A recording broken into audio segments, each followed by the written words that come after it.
Bonjour et bienvenue. Je vais vous raconter aujourd'hui comment mon site internet a été piraté 2 fois à cause de 2 failles de sécurité qui sont encore très courantes aujourd'hui. Mais aussi je vais vous partager les 4 règles que j'en ai tirées et que j'utilise toujours pour les éviter encore. Vous allez voir, ça peut être très impressionnant.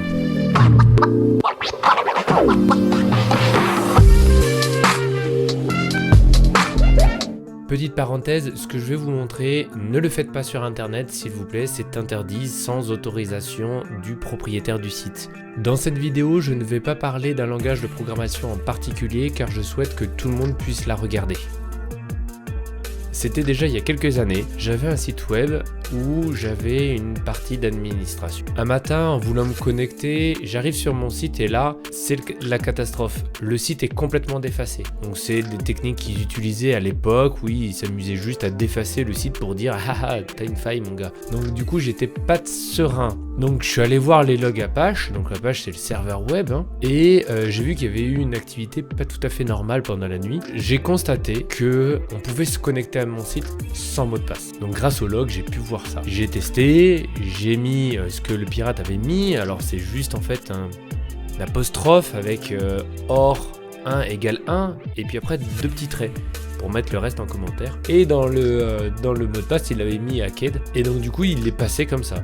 Et il a utilisé l'interface admin de mon site pour le défacer. Ce que je trouve le plus terrible encore, c'est que cette faille est toujours valable en 2021 pour certains sites. C'est un peu comme si vous oubliez de fermer la maison, quoi. Comment faire pour corriger cette faille-là ? Déjà, pour corriger cette faille, il faut la comprendre. Donc, qu'est-ce qu'il a fait ? En fait, quand il a fait ça, il a dit déjà de mettre en commentaire tout ce qui était après le OR 1 égale 1. Et ensuite, le nom d'utilisateur, il a laissé vide et il a dit OR 1 égale 1. Donc, soit le nom d'utilisateur est égal à ce qui est saisi, soit 1 égale 1. Donc qu'est-ce que fait la base de données à ce moment-là ?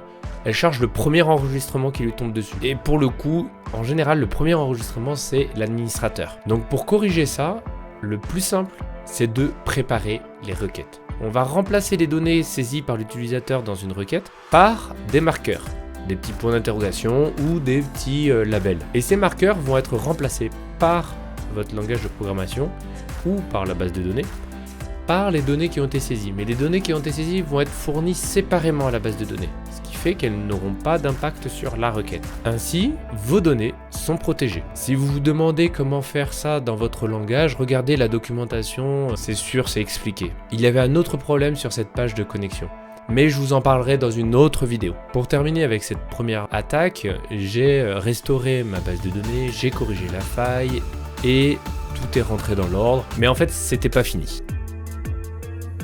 Alors sur mon site internet, j'ai toujours une idée à peu près précise du trafic qu'il y a. Et là, sur mon outil de statistique, un jour, je vois un pic assez étrange sur une page précise. Je suis allé voir les logs Apache.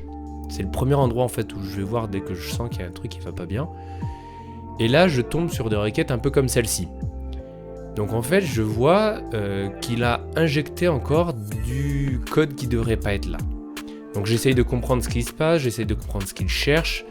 Et là, je me rends compte en fait que c'est mon mot de passe administrateur qui est parti dans la nature. Encore lui, ouais, vous allez me dire, c'est pas de chance. Promis, je vous parlerai de ce problème-là de connexion dans une autre vidéo. Cette fois, il avait utilisé une page qui proposait une liste d'articles dont l'utilisateur pouvait changer le tri. Et en fait, on est un peu obligé de concaténer, donc de coller le code qu'on reçoit de l'utilisateur, donc pour le tri, dans la requête SQL. J'aurais dû vérifier avant de concaténer que la donnée reçue était valide. Pour ça, il faut utiliser une liste exhaustive de valeurs acceptées et vérifier que ce qu'on reçoit est bien dans cette liste. C'est ce que j'ai fait quand j'ai corrigé mon code et j'ai dû restaurer ma base de données. J'en ai profité pour changer mon mot de passe. En conclusion, qu'est-ce que j'ai appris de ces 2 attaques ? J'en ai tiré 4 règles et je vais vous les donner maintenant. La première règle, c'est de ne jamais faire confiance à ce que l'utilisateur a saisi. Il faut donc vérifier toutes les données que l'on reçoit depuis la requête HTTP. La deuxième règle, c'est de préparer obligatoirement toutes les requêtes SQL que je fais. La troisième règle, qui est très proche de la deuxième, c'est de vérifier grâce à une liste exhaustive toutes les valeurs que je ne peux pas protéger dans mes requêtes SQL. La quatrième, mais j'en parlerai aussi dans une autre vidéo, c'est que l'auto-incrément des bases de données est dangereux. Dites-moi dans les commentaires si cette vidéo vous a plu et si vous êtes arrivé ce genre de mésaventure. N'hésitez pas à vous abonner pour ne pas rater les prochaines vidéos. Mettez un pouce bleu si la vidéo vous a plu. Et moi je vous dis à bientôt et bon code.